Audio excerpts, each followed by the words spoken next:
Private कंपनियां झूठ बोल के आदिवासियों की जमीन में घुसती गईं और सरकार हाथ पे हाथ रख के बैठी रही। कोर्ट के ऑर्डर से बचने के लिए प्राइम मिनिस्टर अटल बिहारी वाजपेयी जी ने धोखे से इस सीक्रेट डॉक्यूमेंट के जितने भी स्टेट गवर्नमेंट थी,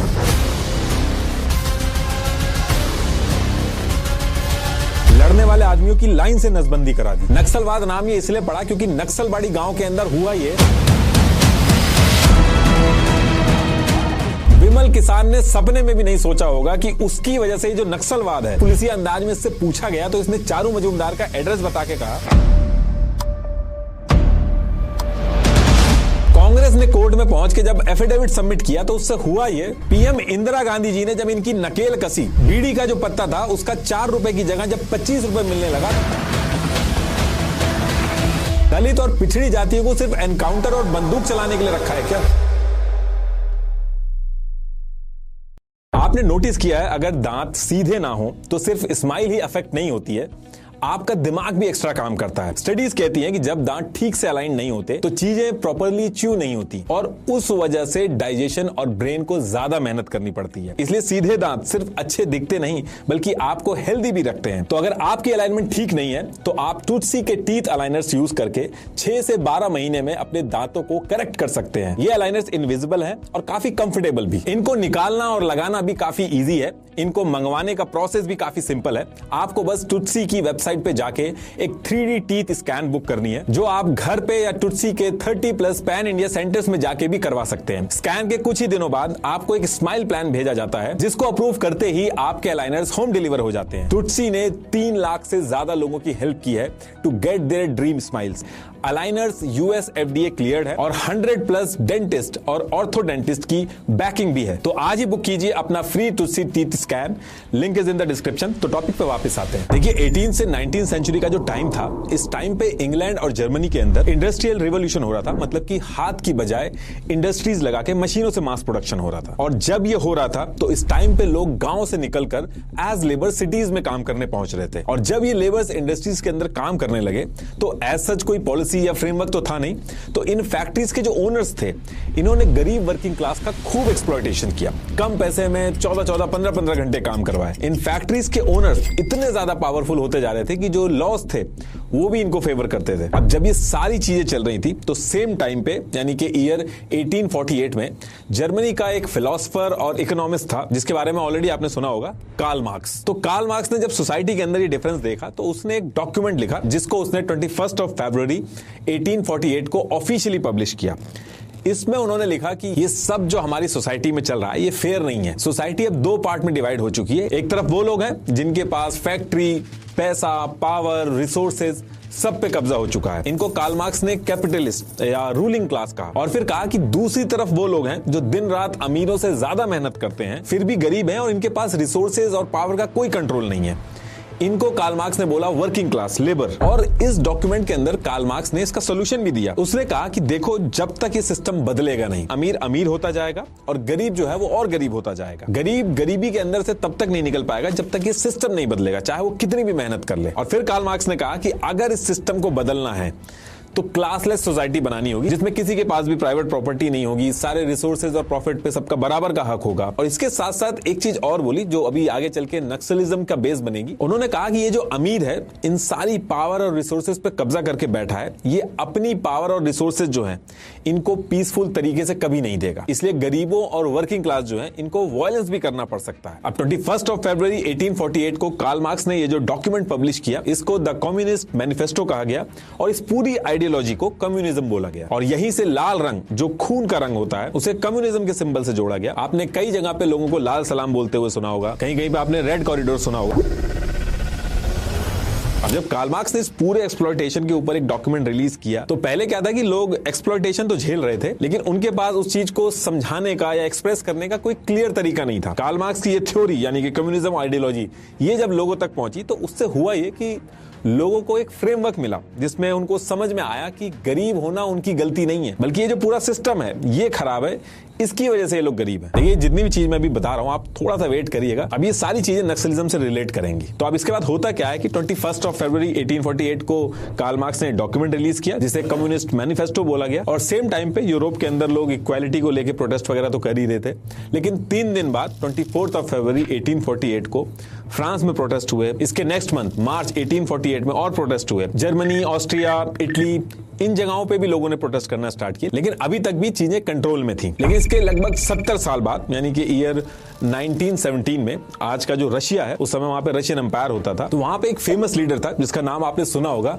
व्लादिमीर लेनिन। इसने कार्ल मार्क्स की कम्युनिज्म वाली जो आइडियोलॉजी थी उसको बेस बनाया और वहां पे जो वर्कर्स और छोटे किसान थे उनको अपने साथ जोड़ा और वहां का जो राजा था उसके खिलाफ एक बहुत बड़ा रिवॉल्यूशन स्टार्ट कर दिया। और ये रिवॉल्यूशन इतना बड़ा हो गया कि राजा को इनके आगे झुकना पड़ा और पहली बार दुनिया के अंदर कार्ल मार्क्स की थ्योरी को ग्राउंड पे इंप्लीमेंट करके व्लादिमीर लेनिन ने रशियन एम्पायर में एक कम्युनिस्ट गवर्नमेंट बना दी। और फिर आगे चल के ईयर 1922 में यूएसएसआर यानी कि सोवियत यूनियन बना। अब जब यूएसएसआर में इतना बड़ा इवेंट हुआ, सब ने मिलकर राजा को हटा दिया, तो वहीं इंडिया में बैठे जो ब्रिटिशर्स थे इस पूरे ये जो कम्युनिज्म का कॉन्सेप्ट था इसको लेके कॉन्शियस हो गए। उनको लगने लगा जैसे यूएसएसआर में गरीब और किसानों ने इकट्ठा होकर राजा को पावर से हटा दिया, कहीं इंडिया में भी ये सारी चीजें ना शुरू हो जाएं, क्योंकि इंडिया के अंदर गरीब और किसानों का जो नंबर था वो और ज्यादा था। तो अब यहां से ब्रिटिशर्स कोशिश करते हैं कि इंडिया के अंदर ये जो छोटी छोटी कम्युनिस्ट एक्टिविटीज हो रही हैं इनको कैसे भी करके रोका जाए। ब्रिटिशर्स काफी स्टेप लेते हैं इस चीज को लेकर, लेकिन उसके बाद भी अगले जो 2 साल थे उसमें कार्ल मार्क्स की ये जो कम्युनिस्ट आइडियोलॉजी थी उसके फॉलोअर्स इंडिया में धीरे धीरे करके बढ़ने लगे। और फिर इसके बाद डेट आती है 17 अक्टूबर 1920 और इस दिन क्या होता है कि इंडिया के अंदर एक थिंकर था एमएन रॉय। ये कार्ल मार्क्स की लिटरेचर वगैरह बहुत ज्यादा पढ़ता था। यूएसएसआर में जो कम्युनिस्ट पार्टी बनी थी उसके जो रिप्रेजेंटेटिव थे उनसे भी कांटेक्ट में आया था। ये क्या करता है, अपने साथ कुछ लोगों को लेके इंडिया से सीक्रेटली यूएसएसआर चला जाता है और यूएसएसआर के ताशकंद के अंदर ही ये लोग मीटिंग वगैरह करते हैं और वहीं पे प्लान वगैरह बनाते हैं और वहीं से यानी कि यूएसएसआर में बैठे बैठे communist party of India CPI launch कर देते हैं। और इस पार्टी को लॉन्च करने के बाद यूएसएसआर में ये जो एमएन रॉय था इसने अपने साथ जो शौकत उस्मानी, अबानी मुखर्जी, इनको जो लेके आया था, इनको ट्रेनिंग वगैरह कराई और उसके बाद वापस इंडिया भेज दिया। और इंडिया में वापस पहुंच के लोग क्या करते हैं कि इन्होंने अंडरग्राउंड कम्युनिस्ट सेल्स बनाए, पैम्पलेट बांटे, कम्युनिस्ट लिटरेचर जो था वो इंडियन लोगों को दिया और उनको समझाया कि उनका एक्सप्लॉयटेशन हो रहा है और कैसे कम्युनिज्म ही उनको बचा सकता है। और ईयर 1924 आते आते इन्होंने अपने साथ इंडिया के जो ट्रेड यूनियन थे, वर्कर्स, किसान, इन सबको जोड़ के बॉम्बे, कानपुर, बंगाल और मद्रास में कम्युनिज्म का एक ठीक ठाक बेस बना लिया। और फिर इसके जस्ट अगले साल 26 दिसंबर 1925 को ये लोग यूपी में इकट्ठा होते हैं, एक कॉन्फ्रेंस रखते हैं जिसे कानपुर कॉन्फ्रेंस भी कहते हैं। यहाँ पे एस.ए. धांगे, मुजफ्फर अहमद, नलिनी गुप्ता, ये सब मिलके सीपीआई को इंडिया के अंदर ऑफिशियली लॉन्च कर देते हैं। इससे पहले जो लॉन्च किया था वो इंडिया के बाहर किया था। अब ये जो सीपीआई का अंडरग्राउंड सपोर्ट बढ़ रहा था और ये लोग कॉन्फ्रेंस वगैरह बहुत तेजी से कर रहे थे, इससे ब्रिटिशर्स बिल्कुल भी खुश नहीं थे। इनका साफ कहना था कि जो सारी चीजें इंडिया में कम्युनिज्म के नाम पे हो रही हैं ये यूएसएसआर करा रहा है ब्रिटिशर्स को इंडिया के अंदर से बाहर करने के लिए। तो कुछ दिन तक तो ब्रिटिशर्स देखते हैं सारी चीजें और जब पानी सर से ऊपर हो जाता है तो Britishers back to back CPI के खिलाफ एक्शन लेना स्टार्ट करते हैं। सेक्शन 121A आईपीसी के तहत मेरठ कॉन्स्पिरेसी केस चलाया इन्होंने और ऐसे ही 1-2 और स्टेप्स लिए और उसके बाद भी जब ये लोग नहीं माने तो ईयर 1934 में ब्रिटिशर्स ने सीपीआई पार्टी और इनके मेंबर्स के ऊपर क्रिमिनल लॉ अमेंडमेंट एक्ट के तहत क्रिमिनल कॉन्स्पिरेसी और यूएसएसआर के साथ मिलकर एंटी गवर्नमेंट एक्टिविटी चलाने के चलते सीपीआई को ऑफिशियली बैन कर दिया इंडिया में और सीपीआई की मेंबरशिप तक लेना इलीगल कर दिया। अब जब ये बैन पड़ता है सीपीआई के ऊपर तो सीपीआई के जो मेंबर थे, जो बचे हुए थे, इन्होंने सीक्रेटली अपनी बातों को लोगों तक पहुंचाना स्टार्ट किया और ये लोग ट्राई करते थे कि जब भी कहीं कोई फार्मर्स या लेबर्स का कहीं एक्सप्लॉयटेशन के अगेंस्ट में प्रोटेस्ट वगैरह हो तो उस प्रोटेस्ट में जाके ही सीपीआई के लोग जुड़ जाते थे और वहां से जाके अपना ये काम करते थे। अब सेम टाइम पे क्या था कि इंडिया के अंदर जमींदार सिस्टम चल रहा था। ब्रिटिशर्स ने क्या किया था कि जमींदारों को लैंड की फुल ओनरशिप दे दी थी और जमींदार क्या करते थे, उस लैंड को गरीब किसानों को लीज पे काम करने के लिए देते थे और जो फसल प्रोड्यूस होती थी उसमें से 50% जमींदार ले जाते थे और उस 50% का 90% ब्रिटिशर्स ले लेते थे। गरीब किसान जो एक्चुअल में पूरा काम कर रहा था उसके पास कुछ भी नहीं बचता था। और किसान इस चीज से एकदम फ्रस्ट्रेट हो चुके थे कि सारी की सारी मेहनत हम कर रहे हैं, लागत भी हमारी है, असली मुनाफा जो है वो जमींदारों और अंग्रेजों का हो रहा है। और ये जो जमींदारी सिस्टम वाली जो पूरी सिचुएशन थी इंडिया के अंदर, जिसमें किसानों का एक्सप्लॉयटेशन हो रहा था, ये सिचुएशन कम्युनिस्ट आइडियोलॉजी यानी कि इंडिया के अंदर सीपीआई की जो लीडरशिप थी उनके लिए एक बड़ा रिवोल्ट करके कम्युनिज्म को इंडिया में लाने के लिए एकदम सूट कर रही थी। तो सीपीआई के लोग क्या करते हैं, किसानों के साथ मिलके इस जमींदारी सिस्टम के अगेंस्ट में आवाज उठाने लगते हैं। लेकिन असली गेम शुरू होता है ईयर 1946 में। होता क्या है कि प्रिंसली स्टेट हैदराबाद के अंदर जो तेलंगाना रीजन था, वहां के जो गरीब किसान थे हैदराबाद के निजाम से परेशान होकर बगावत करना स्टार्ट कर देते हैं कि हम खेती कर रहे हैं लेकिन हमें उसका फायदा नहीं हो रहा है। और इसी टाइम पे सीपीआई के जो लीडर वगैरह थे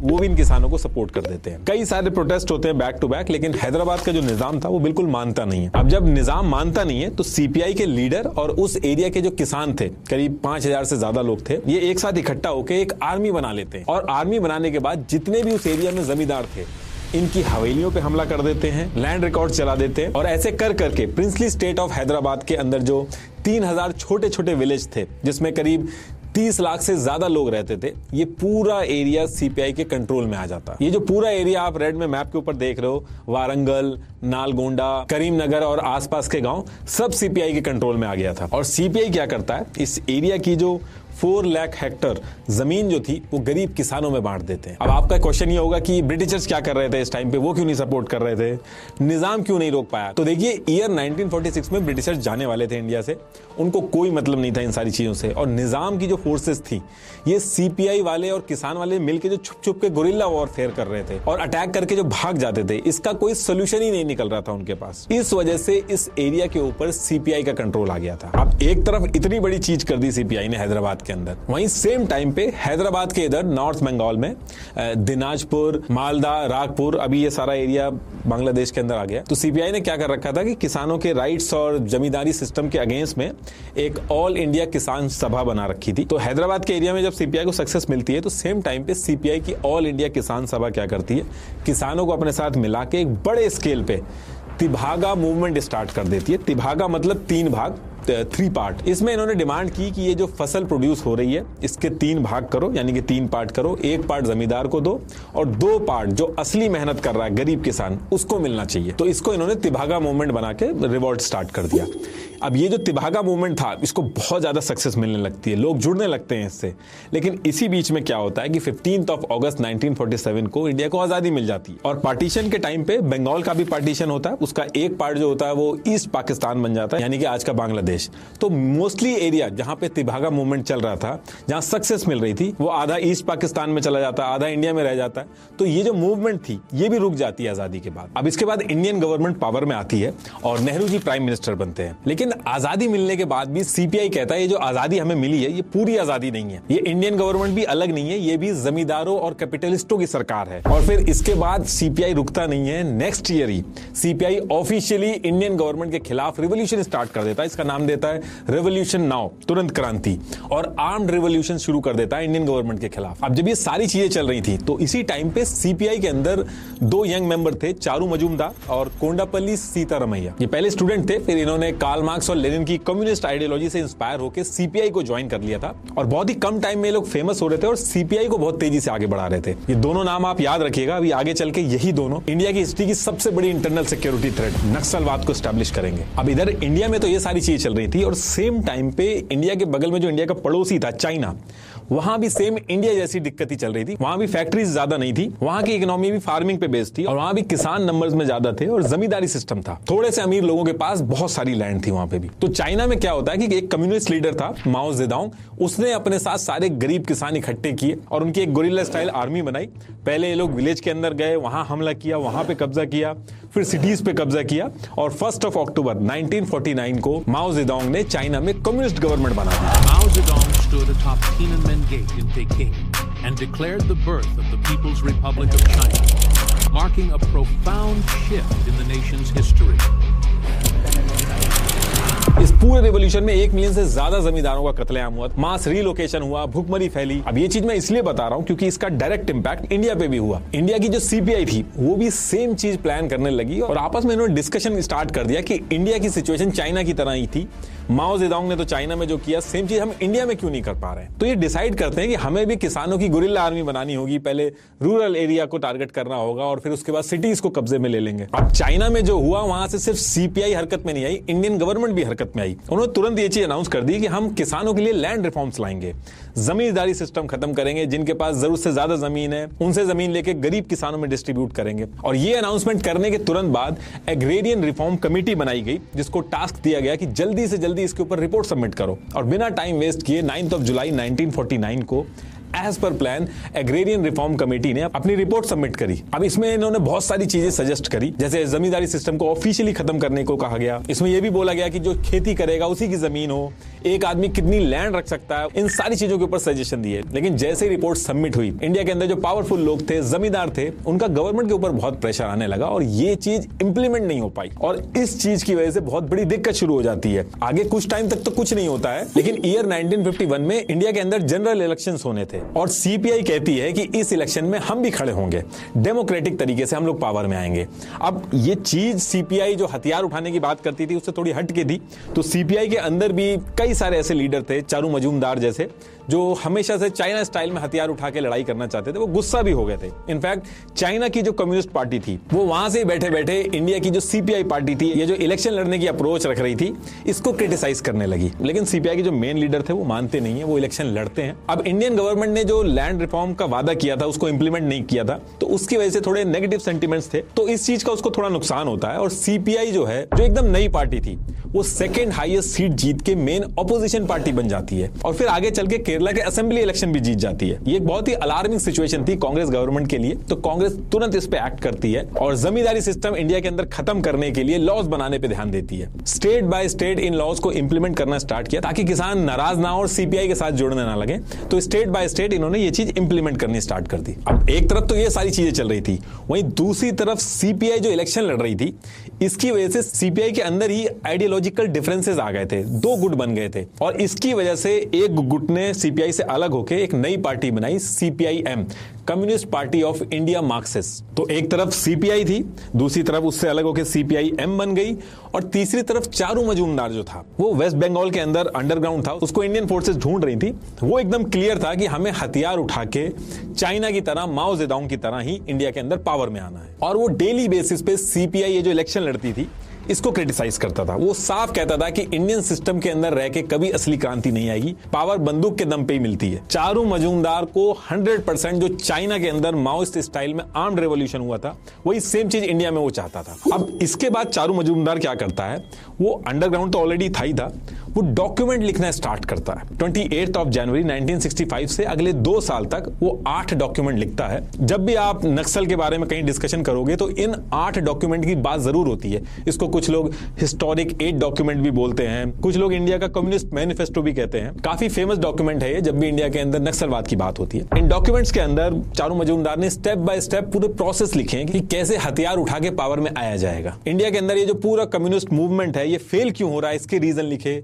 सीपीआई ये जो इलेक्शन लड़ रही है इसको क्रिटिसाइज किया और चाइना के अंदर जो माओइस्ट ने हथियार उठा के पावर में आए ये लोग, उसको जस्टिफाई किया। ऊपर ऊपर की बात नहीं करी, स्टेप बाय स्टेप गाइड किया कि कैसे शुरू में जो गरीब किसान है उनको छुरी, चाकू, डंडे और दाव जैसी जो देसी हथियार है उनका यूज करके जमींदारों, पुलिस, गवर्नमेंट ऑफिसर्स को मारना है, फिर गांव पे कब्जा करना है और फिर सिटीज की तरफ बढ़ना। हर एक चीज इस 8 डॉक्यूमेंट के अंदर चारू मजूमदार ने स्टेप बाय स्टेप लिख दी थी। और इन 8 डॉक्यूमेंट को पूरा लिखने के बाद चारू मजूमदार ने अपने अंडरग्राउंड नेटवर्क का यूज करके सीक्रेटली स्टूडेंट्स, किसान, ट्रेड यूनियन वर्कर्स, इन सब के पास पहुंचाने लगा। और जब ये डॉक्यूमेंट बहुत ज्यादा वायरल होने लगा तो सीपीआई से अलग हुई सीपीआईएम, ये चारू मजूमदार को क्रिटिसाइज कर देते हैं, यहां तक कि अपनी पार्टी से भी बैन कर देते हैं। अब इधर जब ये चारू मजूमदार के ये 8 डॉक्यूमेंट वायरल हो रहे थे तो सेम ईयर 1967 में वेस्ट बंगाल के अंदर दार्जिलिंग डिस्ट्रिक्ट थी। वहां पे सिलीगुड़ी एरिया के पास एक गांव था नक्सलबाड़ी। यहां मेनली संथल, ओराओन, मुंडा और राजबंसी ट्राइबल कम्युनिटी के लोग रहते थे और इनमें से करीब 40% लोग जमींदारों के यहाँ पे काम करते थे और जमींदार जो थे वो असली प्रॉफिट यहाँ से लेके जाते थे। ये जो मैं आपको बता रहा हूँ ये बहुत ही इंपॉर्टेंट पार्ट है वीडियो का। ये आपको अगर समझ में आ गया तो पूरे नक्सलवाद का इशू जो आपको समझ में आ जाए। तो ये जो पूरा नक्सलबाड़ी गांव था इसके आउटर पे 3 पुलिस स्टेशन थे। एक नक्सलबाड़ी पुलिस स्टेशन था, दूसरा खरीबारी और तीसरा फंसी देवा। और इस नक्सलबाड़ी गांव में एक बिमल किसान नाम का एक ट्राइबल फार्मर रहता था और इस फार्मर की जो जमीन थी इसके ऊपर ईश्वर टिर्के नाम का एक जमींदार था। उसने और उसके आदमियों ने कब्जा कर लिया था। ये कई बार पुलिस स्टेशन गया लेकिन इसकी सुनवाई नहीं होती है। तो इसने क्या किया था, कोर्ट के अंदर एक केस फाइल कर दिया था और काफी टाइम से ये केस चल रहा था। अब होता क्या है कि 2 मार्च 1967 को वेस्ट बंगाल में सीपीआई इलेक्शन जीत के पावर में आ जाती है और कोइंसिडेंस भी आप देखिए कि सेम डे सुप्रीम कोर्ट ने बिमल किसान के फेवर में जजमेंट दे दिया और जो लैंड की ओनरशिप थी वो ऑफिशियली बिमल किसान जो था उसको मिल गई। अब केस जीतने के बाद बिमल किसान बहुत खुश, वो अपने खेत के अंदर खेती करने जाता है तो ईश्वर तिर्के और उसके जो लोग थे उसको पीट के वहां से भगा देते हैं। ये दोबारा से पुलिस स्टेशन पे जाता है लेकिन वहां पे भी इसकी कोई हेल्प नहीं होती है। अब इसी एरिया में सीपीआई का एक लोकल लीडर बहुत ही फेमस था, जंगाल संथल, और इसी एरिया के अंदर जो चारू मजूमदार जो अंडरग्राउंड थे, कानू सन्याल थे, वो भी इसी एरिया में एक्टिव थे। तो बिमल किसान इनके पास जाता है, अपनी सारी डिटेल्स बताता है और हेल्प मांगता है इनसे। अब सेम डे सीपीआई के जितने लोग थे ये क्या करते हैं, 150 सीपीआई मेंबर को इकट्ठा करते हैं और अपने साथ जो ट्राइबल किसान थे उनको जोड़ते हैं। एक ग्रुप बना के सीपीआई का झंडा लेके और तीर और कमान लेके इस एरिया के जो जमींदार थे उनके ऊपर हमला कर देते हैं और 300 मन धान यानी कि करीब 12 टन चावल जो था उसको लूट के ले आते हैं। और ये चीज यही रुकती नहीं है। इसके बाद 18 मार्च 1967 को फिर से ये जो सीपीआई के लीडर वगैरह थे ये किसानों के साथ मिलकर मीटिंग करते हैं और इस मीटिंग के अंदर डिसाइड होता है कि ये जो पूरा एरिया है इसके अंदर हम पुलिस को नहीं आने देंगे, पुलिस की एंट्री एकदम बैन होगी। ये एक चीज डिसाइड होती है। दूसरी चीज डिसाइड होती है कि इस पूरे एरिया के जो जमींदार हैं उनके ऊपर हमला किया जाएगा, उनको जान से मारा जाएगा और उनकी जमीनें छीनी जाएंगी। और जिन किसानों ने सीपीआई की तराई कृषक सभा, ये सीपीआई की एक विंग थी किसान की, इसमें 20 पैसा देके मेंबरशिप लेनी होती थी, तो जिन किसानों ने इसकी मेंबरशिप ले रखी होगी वो जमीन इनमें बांट दी जाएगी। अब इन सारी चीजों की वजह से डे बाय डे किसान जो थे उस एरिया के वो सीपीआई के साथ जुड़ने लगते हैं। और ये सारा प्लान बनने के बाद मार्च 1967 से मई 1967 यानी कि इन 3 महीनों में टोटल 100 हमले करते हैं ये लोग और कुल्हाड़ी, फरसे और दाव जैसे हथियारों से जमींदारों को मारते हैं और जो लैंड रिकॉर्ड वगैरह थे उनको जला देते हैं। और जो पुलिस थी वो अगर कार्रवाई करने गांव के अंदर घुसती थी तो उसको घुसने नहीं देते थे। लेकिन 23 मई 1967 को क्या होता है कि एक इंस्पेक्टर था सोनम वांगड़ी, ये नक्सलबाड़ी गांव में घुस जाता। अब जब ये घुसता है तो जंगल संथल और जो ट्राइबल ग्रुप थे वो तीर कमान यानी कि बो एंड एरो से इंस्पेक्टर सोनम वांगड़ी के ऊपर तीर चला देते हैं। 2 तीर लगते हैं और वही उनकी जान चली जाती है। अब जब ये इंसिडेंट होता है तो पुलिस डिपार्टमेंट में बहुत गुस्सा भर जाता है और फिर ये लोग प्लान बनाते हैं। 23 तारीख को इंस्पेक्टर सोनम वांगड़ी के ऊपर तीर चलाया गया था और फिर इसके नेक्स्ट डे 24 और 25 मई को पुलिस जो थी वो ग्रुप बना के गांव में दोबारा से घुसती है और जब ये दोबारा से घुसते हैं तो पुलिस के ऊपर फिर से हमला होता है। लेकिन इस बार पुलिस फायरिंग स्टार्ट कर देती है और 11 गांव वालों की फायरिंग में जान चली जाती है, जिसमें से 9 औरतें और 2 बच्चे थे। अब जब ये होता है तो ये पूरा मामला जो है आसपास के जो ट्राइबल एरिया थे वहां भी फैलने लगता है। फांसी देवा, खारीबारी, ये जो ट्राइबल एरिया थे ये भी पुलिस के ऊपर हमला स्टार्ट कर देते हैं। हो ये इंडिया के अंदर रहा था लेकिन चाइना के अंदर भी बैक टू बैक आर्टिकल छपने लगते हैं। बात इतनी बढ़ जाती है कि इंडियन गवर्नमेंट हरकत में आती है और अगले 72 डेज के अंदर जो सीपीआई-एम की स्टेट गवर्नमेंट इलेक्शन जीत के बनी थी उसके ऊपर प्रेशर बनाया जाता है। 1500 पुलिस वाले जो थे उनको डिप्लॉय किया जाता है और 10 अगस्त को करीब 700 लोग जिनके ऊपर शक था उनको गिरफ्तार कर लिया जाता है। और सेम टाइम पे जंगाल संथाल जो थे इनको भी पकड़ लिया जाता है। लेकिन चारू मजूमदार जो था वो भाग के अंडरग्राउंड हो जाता है। अब जैसे तैसे करके इस पूरे मूवमेंट पे कंट्रोल तो ले लिया गवर्नमेंट ने, लेकिन दिक्कत ये हुई कि ये चीज वेस्ट बंगाल के नक्सलबाड़ी एरिया से निकल के बाकी स्टेट जैसे बिहार, उड़ीसा, आंध्र प्रदेश, जहां फार्मर्स और ट्राइबल्स की कंडीशन सही नहीं थी वहां भी पहुंच जाती है। और क्योंकि ये इंसिडेंट नक्सलबाड़ी में जो कि एग्जैक्टली माओ जेडोंग ने जो चाइना में किया था उसकी कॉपी थी, तो नक्सलबाड़ी गांव से इसकी जो शुरुआत हुई थी तो इस तरीके की जो एक्टिविटी होती थी उसको नक्सलवाद बोला गया। और क्योंकि ये नक्सलबाड़ी गांव से स्टार्ट हुआ था तो इस तरीके की चीजें जहां भी होती थी उसको नक्सलवाद ही बोला गया। इनफैक्ट वेस्ट बंगाल से निकल के जब बाकी स्टेट में भी गई तो इंडिया के अंदर इसका नाम नक्सलवाद ही पड़ गया और जो लोग ये करते थे उनको नक्सलवादी बोला जाने लगा। और भी नाम दिए गए इनको, कुछ लोग माओवादी भी कहते हैं चाइना से रिलेट करके। इस पूरे इंसिडेंट ने इतना ज्यादा केओस क्रिएट कर दिया था उस एरिया के अंदर कि इंडियन गवर्नमेंट इसको जड़ से खत्म करना चाहती थी। इंडियन गवर्नमेंट ने इसके कुछ महीने बाद ही 28 नवंबर 1967 को वेस्ट बंगाल में प्रेसिडेंट रूल लगा के अगले 1 साल तक नक्सलवाद से जिसका लिंक निकला उसको पकड़ के जेल में डालना चालू किया। लेकिन मेन जिनको इंडियन फोर्सेस ढूंढ रही थी, कानू सान्याल और चारू मजूमदार, ये पकड़ में नहीं आ रहे थे, ये अंडरग्राउंड थे। अब इसके बाद दिसंबर 1968 में कानू सान्याल अपने साथ कुछ लोगों को लेके सीक्रेटली नेपाल का रूट लेके चाइना चला जाता है और वहां पे पॉलिटिकल और मिलिट्री ट्रेनिंग लेता है। चाइना पहुंच के चाइना की रेड बुक, माओस ट्रेनिंग नोट्स की टैक्टिक्स सीखता है, पूरा गेम समझता है कि कैसे माओ जेडोंग की जो स्ट्रेटेजी थी चाइना में उसको यूज करके इंडिया में सेम चीज रिपीट करी जाए। तो इस ट्रिप के बारे में आपको इंडियन गवर्नमेंट के रिकॉर्ड में नहीं मिलेगा, लेकिन चाइनीज सोर्सेज से इस ट्रिप के इनडायरेक्ट कनेक्शन मिले। एक स्पीच में भी कानू सान्याल ने इनडायरेक्टली इसके बारे में बताया था। अब इसके बाद कानू सान्याल जो था वो मिड जनवरी 1969 में वापस इंडिया के बॉर्डर में घुसता है और फिर चारू मजूमदार से जाके मिलता है और कानू सान्याल जो माउस पॉलिटिकल और मिलिट्री थ्योरी चाइना से सीख के आया था उससे चारू मजूमदार का जो आर्म्ड स्ट्रगल था उसमें जाके उसको ऐड कर देता है। एक प्रॉपर प्लान इन्होंने स्ट्रेटेजाइज किया कि एक नेशनल लेवल की पार्टी बनानी होगी जो इलेक्शन वगैरह का चक्कर छोड़ के सिर्फ हथियार उठा के लड़ेगी। और फिर 22 अप्रैल 1969 को, जिस दिन व्लादिमीर लेनिन की 100 बर्थ एनिवर्सरी थी, उस दिन इन्होंने क्या किया कि इससे पहले एक temporary planning group all India coordination committee of communist revolutionaries AICCCR बनाया था। इसका नाम चेंज करके अल्ट्रा रेडिकल पार्टी बनाई जिसका नाम रखा इन्होंने communist party of India Marxist Leninist, CPI-ML बोला गया।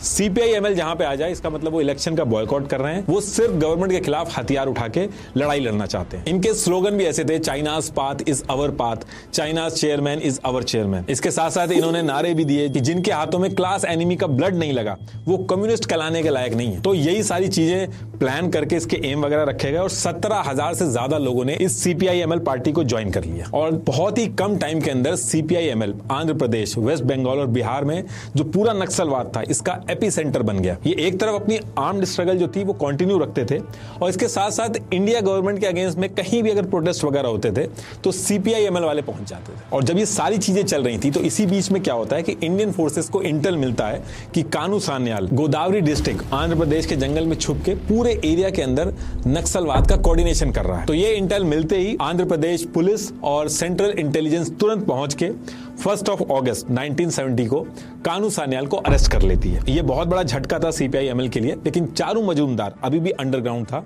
और नक्सलवाद फैला रहा था। अब यहां पे भी इंडियन फोर्सेस रुकती नहीं है। जुलाई 1971 से अगस्त 1971 तक ऑपरेशन स्टिपल चेज चलाया जाता है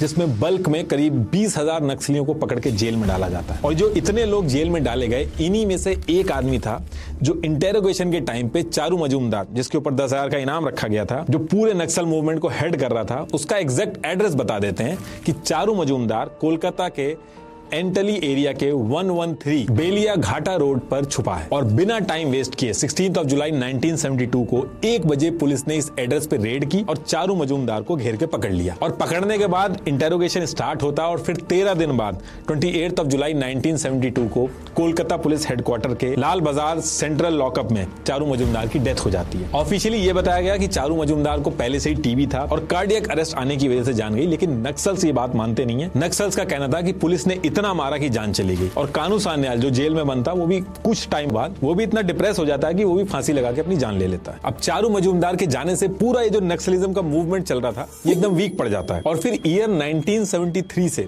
1974 तक का ये जो टाइम था इसमें मिलिट्री और CRPF ने ऑपरेशन थंडर वगैरह स्टार्ट किया जिससे नक्सल्स के ऊपर बहुत बड़ा क्रैकडाउन हुआ। और सेम टाइम पे जो ट्राइबल किसान थे उनके लिए भी कई सारी चीजें की गई, जैसे 5 ईयर प्लान वगैरह लॉन्च किए गए ताकि ट्राइबल किसानों का जो सपोर्ट था नक्सलिज्म से वो भी कम हो और एक्चुअल में हुआ भी। और सेम टाइम पे जो ईयर 1975 में इमरजेंसी चल रही थी उस टाइम पे इंदिरा गांधी जी ने MISA maintenance of internal security act ये लगा के बिहार, आंध्र प्रदेश, वेस्ट बंगाल से जो बचे हुए नक्सलवादी थे उनको उठा के जेल में डाल दिया और जितने भी नक्सल ग्रुप थे उन पे बैन लगा दिया गया। और इन सारी चीजों का इंपैक्ट ये हुआ कि नक्सलवाद इंडिया के अंदर वीक पड़ गया और जो बचे कुचे नक्सलवादी थे वो अंडरग्राउंड हो गए। तो अब यहां तक तो सारी चीजें ठीक चल रही थी, लेकिन इसके 2 साल बाद डेट आती है 21 मार्च 1977। इस दिन इमरजेंसी हटती है और इसके 3 दिन बाद 24 मार्च 1977 को जनता पार्टी जो थी वो इलेक्शन जीत जाती है और मोरारजी देसाई जी जो थे वो देश के पीएम बनते हैं। अब मोरारजी देसाई जी ने पहले से ही वादा किया था कि जब वो पावर में आएंगे तो ये जो इमरजेंसी वगैरह में जो सिविल लिबर्टीज वगैरह है इसको रिस्टोर करेंगे और इमरजेंसी के टाइम पे जिनको MISA के अंडर पॉलिटिकल प्रिजनर बना रखा था उनको जेल से निकाल देंगे। तो इस चीज पे उन्होंने काम करना स्टार्ट किया और जब ये सारी चीजें चल रही थी तो नक्सलवादियों ने भी क्या किया, उन्होंने जेल से मोरारजी देसाई जी को लेटर लिखना स्टार्ट किया जिसमें उन्होंने ये कहा कि अब हम हथियार नहीं उठाएंगे, हमें भी डेमोक्रेटिक प्रोसेस का पार्ट बना लीजिए और जेल से बाहर कर दीजिए। और ये चीज पीएम मोरारजी देसाई एक्सेप्ट कर लेते हैं और 3 मई 1977 को सारे स्टेट में जो नक्सल बंद थे उनसे रिटर्न अंडरटेकिंग ली गई कि आप आर्म स्ट्रगल वगैरह दोबारा से स्टार्ट नहीं करोगे और उन्होंने वादा भी किया कि वो एकदम पीसफुल तरीके से जो डेमोक्रेटिक प्रोसेस है उससे जाके जुड़ जाएंगे। अब जब स्टेट बाय स्टेट सारे जो नक्सल्स थे उनको जब जेल से बाहर किया गया तो इसी टाइम पे एक बंदा और बाहर निकलता है जेल से जिसके बारे में मैंने पहले भी बताया था, कोंडापल्ली सीतारामैया। अब कुछ नक्सल जो थे वो जेल से निकलने के बाद एक्चुअली उन्होंने पॉलिटिक्स ज्वाइन करी, लेकिन कोंडापल्ली और उसके जो साथी थे वो एक्चुअल में वो जेल से जो निकल रहे थे वो एक स्ट्रैटेजी थी उनकी ताकि दोबारा से रीग्रुप कर सके।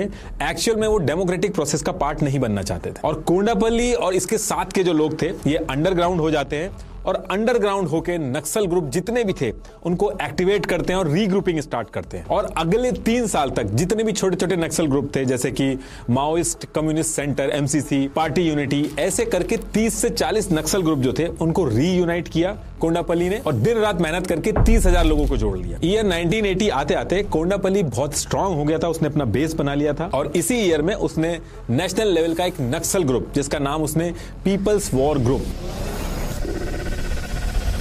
PWG रखा, ये खड़ा कर दिया। तो कुल मिला के जितनी भी मेहनत हुई थी नक्सल को खत्म करने के लिए इंडिया के अंदर वो घूम फिर के दोबारा से 0 पे आ गई थी। नक्सल इंडिया के अंदर दोबारा से उसी लेवल पे आके खड़ा हो गया था जो वो पहले था। अब देखिए इससे पहले क्या था कि जो नक्सल वगैरह थे वो गांव वगैरह में ऑपरेट कर रहे थे, लेकिन इमरजेंसी लगी, उन पे क्रैक डाउन हो रहे थे तो उनको पकड़ना बहुत आसान था। तो इस बार जब कोंडापल्ली ने PWG बनाया तो उसने एक स्ट्रेटेजी में चेंज लेके आया। वो इस बार वो गांव से और जो डेंस फॉरेस्ट होते थे उनके अंदर जाके अपने बेस बनाने की तैयारी करी। तो ये किस तरीके के डेंस फॉरेस्ट के अंदर गए वो भी मैं आपको थोड़ा समझा देता हूं।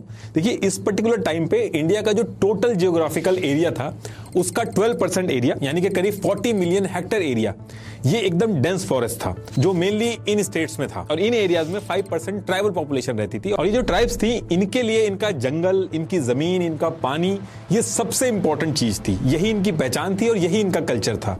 इनको मॉडर्नाइजेशन, पॉलिटिक्स इससे कुछ लेना देना नहीं था, ये मेन स्ट्रीम नहीं थे, घने जंगलों में रहते थे। और अंग्रेजों के टाइम से इनके जो जंगल्स वगैरह थे वो काटे जा रहे थे, कई सारे ऑफिसर्स ने इनका एक्सप्लॉयटेशन वगैरह भी करना शुरू कर दिया था। तो इन सारी चीजों से निपटने के लिए इंडियन कॉन्स्टिट्यूशन में 5th शेड्यूल नाम से एक स्पेशल सेक्शन ऑलरेडी बनाया गया था जिसमें आर्टिकल 2441 के तहत यह था कि ट्राइबल्स की एक ट्राइब्स एडवाइजरी काउंसिल होगी जिसमें 75% ट्राइबल्स ही होंगे और इनके एरिया के अंदर जो एक्चुअल फैसले होंगे, जो इनकी नीड्स होगी वो यही ट्राइब्स एडवाइजरी काउंसिल जो है वही डील करेगी। ये जो ट्राइबल एरियाज थे ये इतने डेंस और रिमोट थे कि इनकी प्रॉपर मैपिंग तक नहीं हो पाती थी, ना रोड, ना स्कूल, ना हॉस्पिटल्स, ना पुलिस सिस्टम। और ये जो रूल्स वगैरह गवर्नमेंट ने बना तो दिए थे लेकिन ये ऑन पेपर थे।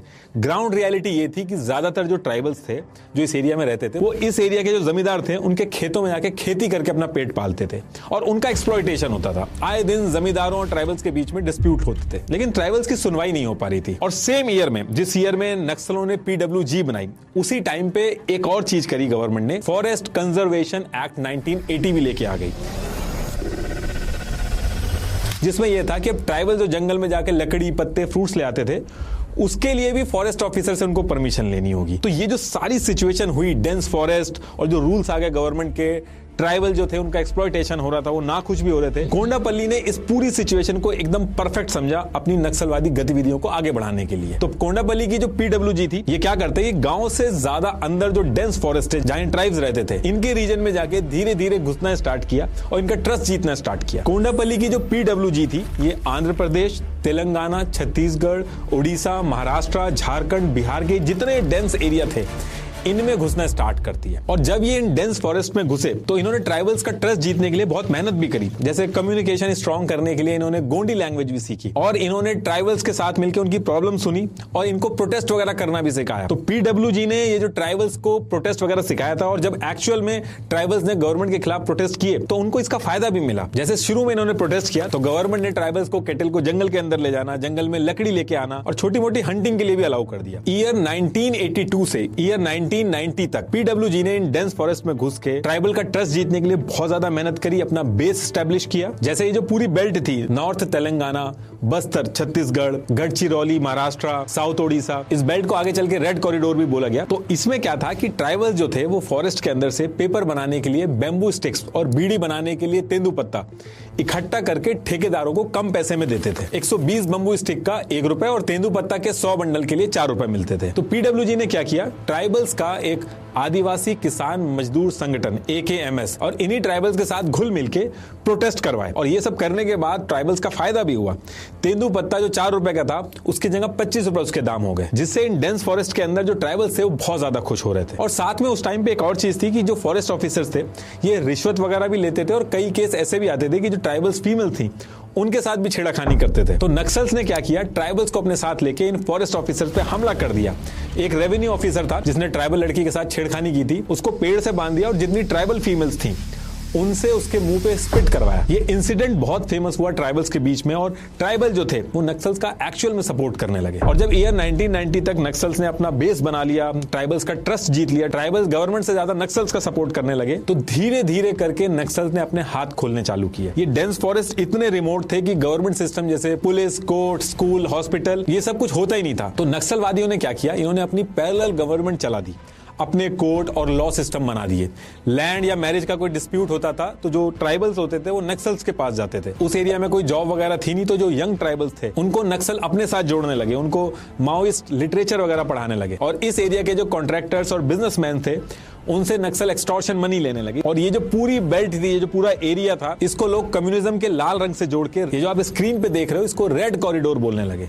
ईयर 1990 के बाद से यहाँ पे थोड़ी थोड़ी प्रॉब्लम स्टार्ट हो जाती और ये जो रेड कॉरिडोर बना दिया था नक्सलियों ने, जहां पे अपनी पैरेलल गवर्नमेंट चला रहे थे, यहाँ पे गवर्नमेंट के लिए ऑपरेट करना बहुत मुश्किल हो गया था। और जैसे जैसे नक्सल्स का इस एरिया पे कंट्रोल बढ़ रहा था, धीरे धीरे करके ट्राइबल्स के लिए भी दिक्कतें स्टार्ट हुई। इस टाइम पे जितने भी फॉरेस्ट ऑफिसर, पुलिस, गांव पटवारी, पंचायत प्रधान, स्कूल टीचर्स और यहाँ तक कि इन्हीं ट्राइबल्स में से जो नक्सल के अगेंस्ट जाते थे उनको नक्सल पुलिस इन्फॉर्मर बोल के गला रेत के मार देते थे। इस एरिया के अंदर ISP से जिसका भी ट्रांसफर होता था वो लेना ही नहीं चाहता था। यहाँ तक कि जो MP MLA थे वो भी अपनी फैमिली को नक्सल एरिया से हटा के कहीं और शिफ्ट कर देते थे। और धीरे धीरे करके जो ट्राइबल्स थे वो पुलिस और नक्सल्स के बीच में फंसने लगे। अगर पुलिस वाले नक्सल पे कोई रेड करने में सक्सेसफुल हो जाते थे तो नक्सल वहां के जो ट्राइबल्स थे उनके ऊपर शक करने लगते थे कि इन्होंने कहीं इन्फॉर्म ना कर दिया। वहीं नक्सल अगर पुलिस या फोर्सेस पे हमला कर देते थे, किसी पुलिस स्टेशन पे हमला कर देते थे, तो पुलिस जो थी वो ट्राइबल्स पे शक करके जेल में डाल देती थी कि इन्होंने नक्सल को पहले से इन्फॉर्म कर दिया होगा। तो नक्सल और पुलिस वालों के बीच में धीरे धीरे करके ट्राइबल्स भी फंसने लगे। इसके साथ साथ पीडब्ल्यूजी के जो नक्सल्स थे वो इंडिया के बाहर जितने भी इंडिया के अगेंस्ट में ऑर्गेनाइजेशंस थी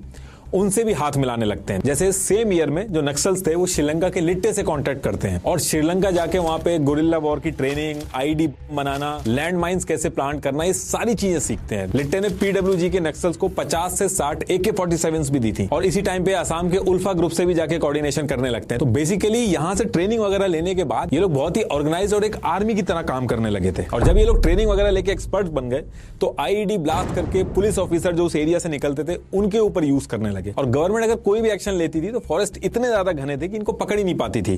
ट्राइबल्स का भी सपोर्ट रहता था। ये लोग लेयर सिस्टम में रहते थे, first layer, second layer, third layer और एकदम आउटर लेयर जो रहती थी उसमें जो ट्राइबल्स थे वो गवर्नमेंट कोई भी एक्शन लेती थी तो उससे 1 घंटे पहले ही इनको इन्फॉर्म कर देते थे, तो ये उस एरिया से भाग जाते। इसके साथ साथ जो इंडिया की स्टेट गवर्नमेंट्स थी उनमें कोऑर्डिनेशन बिल्कुल नहीं था। तो एक स्टेट गवर्नमेंट अगर एक्शन लेती थी तो ये दूसरे स्टेट में भाग के छुप जाते थे। इसलिए इंडियन गवर्नमेंट चाह के भी कुछ कर नहीं पा रही थी। लेकिन ये इशू बहुत बड़ा बनता जा रहा था। इंडिया के अंदर ही इस पूरे रेड कॉरिडोर से इंडिया का कंट्रोल धीरे धीरे करके खत्म होता जा रहा था। बाहर के जो आतंकवादी ऑर्गेनाइजेशन थी, कंट्रीज थी जो इंडिया के अगेंस्ट में थी, वो सब इन नक्सलियों को हेल्प कर रही थी। अब देखिए इसके बाद जब ईयर 1991 शुरू होता है तो 2-3 चीजें ऐसी होती हैं जिसकी वजह से अभी तक जितनी भी नक्सल एक्टिविटीज हो रही थी उनकी फ्रीक्वेंसी बहुत ज्यादा बढ़ जाती है और ये बहुत बड़ा बन जाता है। अब देखिए ईयर 1991 की जो स्टार्टिंग थी, इस टाइम पे इंडिया की इकोनॉमी में बहुत क्राइसिस थी और इस इकोनॉमिक क्राइसिस से निपटने के लिए इंडिया ने जो इंडिया और इंडिया के बाहर की जो प्राइवेट कंपनी थी, उनके लिए भी अपना मार्केट खोला। तो जब ये मार्केट खोला तो ये जो ट्राइब एरिया थे, फॉरेस्ट थे, इनके जो प्रोडक्ट्स थे, मिनरल्स थे, इनकी डिमांड बहुत ज्यादा बढ़ी और वो सब इन्हीं ट्राइबल एरियाज में मिलते थे। इस टाइम पे इंडिया के टोटल कोल प्रोडक्शन का 85% हिस्सा इन्हीं ट्राइबल स्टेट से आता था और इन्हीं एरिया में नक्सल्स ने अपना कब्जा कर रखा था। और जब ये प्राइवेट कंपनीज ट्राइबल एरिया में घुस रही थी तो जो ट्राइबल्स थे वो इससे बहुत ज्यादा अनकंफर्टेबल हो गए थे। तो जो नंबर्स थे नक्सल्स के वो बहुत ज्यादा बढ़ने लगे थे। ट्राइबल जो थे और गवर्नमेंट जो थी उनके बीच में बहुत ज्यादा डिफरेंसेस होने लगे थे, जिसका सारा एडवांटेज नक्सल्स को मिला। तो नक्सल्स ने अपनी एक्टिविटीज बहुत ज्यादा तेज कर दी थी और इसी टाइम पे गवर्नमेंट ने कोंडापल्ली को भी पकड़ लिया था और उसको जेल में डाल दिया था। और क्योंकि private companies in tribal areas में बहुत ज्यादा घुसने लगी थी, जिससे ट्राइबल्स जो थे वो बहुत ज्यादा अनकंफर्टेबल थे, तो इस चीज को सही करने के लिए भी गवर्नमेंट ने स्टेप लिया। Government panchayat extension to schedule area act 1996 लेके आती है, जिसमें यह था कि जो private companies in tribal area में जा रही हैं, कोई भी डेवलपमेंट प्रोजेक्ट लेके जाती हैं या कोई भी माइनिंग वगैरह करती हैं, तो ट्राइबल की जो ग्राम सभा है वो ये सारी चीजें चेक करेगी और उनको परमिशन देगी, तभी ये प्राइवेट कंपनीज ट्राइबल एरिया में जाके माइनिंग वगैरह कर सकती हैं। अब ऑन पेपर तो ये सारी चीजें बहुत अच्छी थी, लेकिन करप्शन इतना ज्यादा था कि ये प्राइवेट कंपनीज घुसती हैं ट्राइबल एरियाज में, बिना कोई रूल फॉलो करे माइनिंग वगैरह सब करने लगती हैं। ट्राइबल से परमिशन लेना तो बहुत दूर की बात, उनको लीज के पेपर तक देखने को नहीं मिलते थे। और ये जो प्राइवेट कंपनीज के जो ओनर्स थे, ये जो सारी चीजें कर रहे थे, इनके खिलाफ कई सारे ट्राइबल एनजीओज थे, वो कोर्ट में जाके केस कर देते हैं। कोर्ट ने कहा कि scheduled area land transfer regulation and the states transfer of property act के हिसाब से प्राइवेट कंपनीज जो हैं इस पूरे ट्राइबल एरिया में नहीं घुस सकती। अब सुप्रीम कोर्ट ने ये जो फैसला लिया, इससे बहुत भारी नुकसान होने लगा। स्टेट गवर्नमेंट और सेंट्रल गवर्नमेंट जो है वो सुप्रीम कोर्ट में अपील भी करती है कि जो वर्डिक्ट है इसको आप अमेंडमेंट कर दीजिए, लेकिन सुप्रीम कोर्ट मानता नहीं है। अब सुप्रीम कोर्ट ने जो जजमेंट दिया था, इस चीज से बचने के लिए प्राइम मिनिस्टर अटल बिहारी वाजपेयी जी, इन्होंने एक जुगाड़ निकाला और इन्होंने क्या किया, जो मिनिस्ट्री ऑफ माइंस थी उसे एक सीक्रेट डॉक्यूमेंट सारे स्टेट के चीफ सेक्रेटरीज को भिजवा दिया। इसमें कॉन्स्टिट्यूशन का जो 5th शेड्यूल था, इसमें ट्राई किया गया कि उसकी लैंग्वेज को इस तरीके से अमेंड किया जाए ताकि ट्राइबल एरिया में प्राइवेट कंपनीज भी घुस सकें। लेकिन दिक्कत यह होती है कि जो सीक्रेट डॉक्यूमेंट था ये लीक हो जाता है और ट्राइबल्स इस चीज से बहुत ज्यादा गुस्सा हो जाते हैं, बहुत सारे प्रोटेस्ट होने लगते हैं। और जब ये चीज भी फेल हो जाती है तो उसके बाद भी गवर्नमेंट मानती नहीं है। Government PSU company, Bharat aluminium company, इसके 51% shares private company Sterlite industry को सेल कर देती है। इससे हुआ यह कि इनडायरेक्टली ट्राइबल एरिया के अंदर जो प्राइवेट कंपनी थी उसको गवर्नमेंट के थ्रू इनडायरेक्ट एक्सेस मिल गया। नक्सलवाद जो था वो पहले भी बहुत तेजी से फैल रहा था, लेकिन जब से प्राइवेट कंपनीज ट्राइबल एरिया में घुसी उसके बाद से ट्राइबल्स ने नक्सल्स का जम के सपोर्ट किया और नक्सल इंडिया के अंदर अपने पीक की तरफ बढ़ने लगा। बहुत ज्यादा इंसिडेंट्स होने लगे और इसका नुकसान सिर्फ जान का ही नहीं था, गवर्नमेंट का ही नहीं था, जो आसपास की जो प्राइवेट कंपनीज थी, जो लोगों की जॉब्स थी, उन पे भी इंपैक्ट पड़ रहा था। वेस्ट बंगाल के अंदर नैनो कार प्लांट के लिए टाटा ने लैंड एक्वायर किया था, लेकिन नक्सल्स ने ट्राइबल्स के साथ मिलकर इतना उधम मचाया, इतने प्रोटेस्ट किए कि टाटा को अपना प्लांट गुजरात में शिफ्ट करना पड़ा, जिससे बंगाल के अंदर 2000 डायरेक्ट और 10,000 इनडायरेक्ट जॉब गई।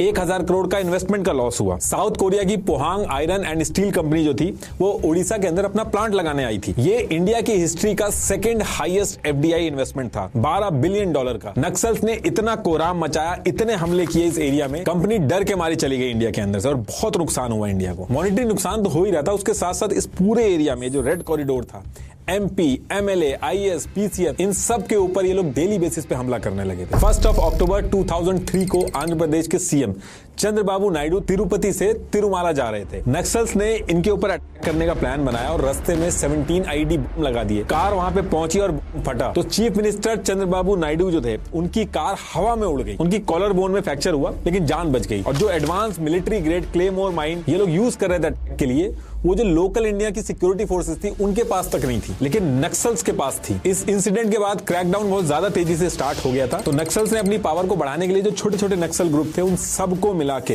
एक ग्रुप बना लिया CPI माओइस्ट नाम से। ये एक यूनाइटेड सारे नक्सल्स ग्रुप को बना के बैक टू बैक हमला करने लगे, बहुत तेजी से हमले करने लगे। हाल ये हो गया था कि इंडियन गवर्नमेंट के पैरेलल में ये जो नक्सल थे अपनी गवर्नमेंट चलाने लगे, यानी कि CPI माओइस्ट वाले अपनी गवर्नमेंट चलाने लगे। अब इसके बाद अगले जो 5 साल थे, यानी कि 2005 से 2010 का जो टाइम था, इस टाइम पे नक्सल अपने पीक पे पहुंच चुका था। इंडिया में जिसको ये रेड कॉरिडोर बोल रहे थे, 10 स्टेट के अंदर 180 से ज्यादा स्ट्रिक्ट्स पे नक्सल्स का कंट्रोल था। ये छोटा नंबर नहीं था। एज पर ACLED data 92,000 square kilometre area यानी कि इंडिया की 40% लैंड पे नक्सल एक अलग फ्लैग और एक अलग गवर्नमेंट चला रहे थे। ये जो इस एरिया के अंदर ये जो अपनी गवर्नमेंट चलाते थे, इसको ये जनता सरकार बोलते थे। और ये ऐसे ही गवर्नमेंट नहीं चला रहे थे, नक्सलवादियों ने प्रॉपर 8 अलग अलग डिपार्टमेंट बना दिए थे, आर्मी की यूनिट्स बना दी थी, फार्मर्स के लिए सीड्स और ग्रेन बैंक बना दिए थे। नक्सल ये जो पूरा रेड कॉरिडोर बोलते हैं, इसके अंदर इंटरेस्ट फ्री लोन दे रहे थे, मेडिकल यूनिट, मूवेबल स्कूल्स, सब कुछ चल रहा था और इंडियन गवर्नमेंट कुछ नहीं कर पा रही थी। इस पूरे एरिया में प्रॉपर इन्होंने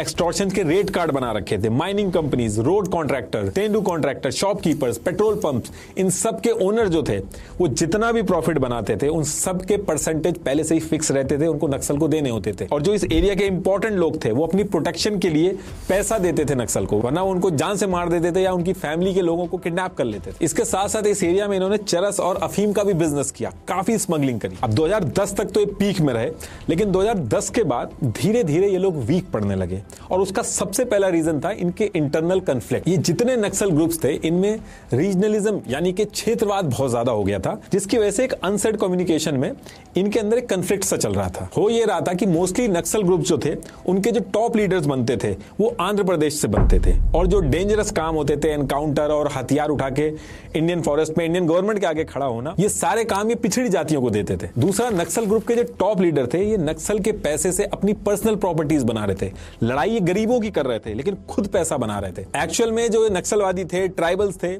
इनको आगे लड़ने के लिए रख रहे थे, लेकिन जो टॉप लीडरशिप थी उनका नक्सल के पैसे को यूज करके अपनी प्राइवेट प्रॉपर्टी बनाने के इल्जाम लग रहे थे। जैसे नक्सल लीडर संदीप यादव ने अपने सन इन लॉ को पैसे राउट किए दिल्ली में और एक लग्जरी फ्लैट खरीदवाया, ये बात भी आउट हो गई। ऐसे ही एक नक्सल लीडर प्रद्युम्न शर्मा ने खुद इंडियन एजुकेशन का बॉयकॉट किया, लेकिन अपनी नीस का एडमिशन 22 लाख देके प्राइवेट मेडिकल कॉलेज में करवा दिया। वो इंसिडेंट भी सामने आ गया। और इन सब का जो मेन लीडर था कोंडापल्ली, उसकी खुद की बेटी और दामाद एम्स में डॉक्टर थे। तो ये जो सारी चीजें चल रही थी, इसको लेके इंटरनल कन्फ्लिक्ट भी चल ही रहा था और जो ट्राइबल्स थे उनका सपोर्ट भी कम होने लगा था कि हमको आगे मरने के लिए छोड़ रहे हैं और खुद ये ऐश की जिंदगी जी रहे हैं। तो एक तरफ धीरे धीरे करके जो इंटरनल कन्फ्लिक्ट थे ये बढ़ने लगे और दूसरी तरफ गवर्नमेंट जो थी उसने जो क्रैकडाउन करती थी पहले, उसका भी स्टाइल चेंज कर दिया। पहले क्या होता था कि नक्सल्स को पकड़ने में बहुत ज्यादा दिक्कत आती थी, लेकिन इस बार CRPF, स्टेट पुलिस और इंटेलिजेंस एजेंसी जो थी, इन्होंने एक कोऑर्डिनेटेड तरीके से मॉडर्न हथियार और टेक्नोलॉजी का यूज करके इनके ऊपर क्रैकडाउन स्टार्ट किया, जिससे नक्सल्स को बहुत ज्यादा नुकसान हुआ। नक्सल्स के ऑपरेशंस में हेलीकॉप्टर भी यूज होने लगे। इसके साथ साथ नक्सल्स रहते तो फॉरेस्ट के अंदर थे, लेकिन सिटीज के अंदर जो अर्बन एरियाज थे वहां पे भी इन्होंने टीचर्स, लॉयर्स, जो प्रोफेसर वगैरह रहते थे उनके साथ कोऑर्डिनेट करके शेल्टर वगैरह ये सारी चीजें भी प्लान की थी। तो NIA ने नक्सल जो सिटीज के अंदर कोऑर्डिनेशन करते थे, शेल्टर लेते थे, इनके जब ईमेल और लैपटॉप ट्रैक करे तो उसमें पता चला कि नक्सल जो है वो सिटीज के अंदर भी अपना बेस बना रहे हैं। अर्बन सिटीज की जो प्रॉब्लम थी जैसे unemployment, caste issues, religion issue, इसके ऊपर में भी घुसने के लिए इन्होंने एक प्रॉपर प्लानिंग बना रखी थी। Urban perspective, our work in urban areas, इस नाम से एक डॉक्यूमेंट तक रिलीज कर रखा था और उस पर काम कर रहे थे। ये सिटीज में जितने भी लॉयर्स, NGOs, शेल्टर्स, आर्म्स और लॉजिस्टिक अरेंजमेंट करने के लिए जितने भी इंटेलेक्चुअल, लॉयर्स, प्रोफेसर थे, इनको फंड ट्रांसफर कर करके इनको अपनी तरफ कर रहे थे। जो नक्सल के बिहाफ पे सुप्रीम कोर्ट के अंदर कोर्ट के केस डाल के लॉयर्स का यूज करके उनको सपोर्ट देते थे। तो बेसिकली कॉन्स्टिट्यूशन का भी यूज करने लगे थे। ये जो पूरा अर्बन सिटीज के अंदर नक्सल घुस रहे थे, जो बढ़ रहे थे, 3 साल के अंदर 2013 में कांग्रेस ने कोर्ट के अंदर एक एफिडेविट फाइल किया, इसकी कॉपी मैंने डिस्क्रिप्शन में लगा दी है, जिसमें एक एक डिटेल कांग्रेस गवर्नमेंट ने समझाई है कि नक्सल किस तरीके से फॉरेस्ट से निकल के अर्बन सिटीज में नक्सलिज्म को फैलाना चाह रहे हैं। और यहीं से आगे चल के आपने कई बार नाम सुना होगा अर्बन नक्सल, तो वो यहीं से निकल के बनता है। और इसी टाइम से जो अर्बन नक्सल वर्ड है ये बहुत ज्यादा फेमस होने लगा। जो प्रोफेसर, टीचर जो इनके साथ मिले हुए थे उनको लोग टारगेट करने लगे कि अर्बन नक्सल का पार्ट है। और इसी पर्टिकुलर टाइम पे सबसे बड़ा नुकसान जो नक्सलवादियों का तब हुआ जब 74 फ्रंट ऑर्गेनाइजेशन जो नक्सल्स की थी उनको बैन कर दिया गया। इससे इनका जो पूरा सपोर्ट सिस्टम था वो खत्म हो गया। ऊपर से 500 और 1000 के जो नोट थे वो भी बैन हो गए। तो ये जो एक्सटॉर्शन करते थे, जो पूरा रैकेट चलाते थे, ये कैश में डील करते थे। तो इनकी जो पेमेंट थी और इनका जो फाइनेंशियल सिस्टम था वो भी कोलैप्स होने लगा। और धीरे धीरे करके गवर्नमेंट जो थी उन्होंने सरेंडर पॉलिसी भी डाली, जिसमें बहुत सारे नक्सलियों ने सरेंडर करना स्टार्ट किया। और उस टाइम पे पता चला कि जो आदमी लोग लड़ते थे, जिनको आगे हथियार उठाने के लिए रखते थे, उनकी ये नसबंदी कर देते थे। इनफैक्ट फीमेल जो होती थी उनको प्रेग्नेंट होना अलाउड नहीं था। इसके साथ साथ गवर्नमेंट ने ये जो ट्राइबल एरियाज थे यहाँ पे डेवलपमेंट का काम चालू किया। रोड, इंफ्रास्ट्रक्चर, हर चीज बनाई गई। जो ट्राइबल यूथ था उनको जॉब्स और एम्प्लॉयमेंट में यूज करके मेन स्ट्रीम किया गया। अब ये मल्टीपल फ्रंट पे जब गवर्नमेंट ने काम करना स्टार्ट किया तो जो नक्सलवाद पहले 180 डिस्ट्रिक्ट में था वो उससे घट के 18 डिस्ट्रिक्ट में रह गया। ये स्क्रीन पे आप ईयर वाइज देख सकते हो। और अभी अगर करंट सिनेरियो की बात करें तो जो हमारे होम मिनिस्टर हैं अमित शाह, इन्होंने स्टेटमेंट दिया है कि 2026 तक इंडिया से नक्सलवाद हमेशा के लिए खत्म कर दिया जाएगा। तो ये जो 18 डिस्ट्रिक्ट हैं ये भी नहीं बचेंगी। तो अब यहां से 2026 में देखना है कि अमित शाह अपना वादा पूरा कर पाते हैं कि नहीं। लास्ट में एक बार फिर से आपको रिमाइंड कराना चाहूंगा, अगर आपको भी प्रॉपर्ली अलाइन टीथ चाहिए तो जरूर बुक करिए फ्री टीथ स्कैन और स्टार्ट करिए अपनी teeth straightening journey with Toothsi. Link is in the description. Thank you.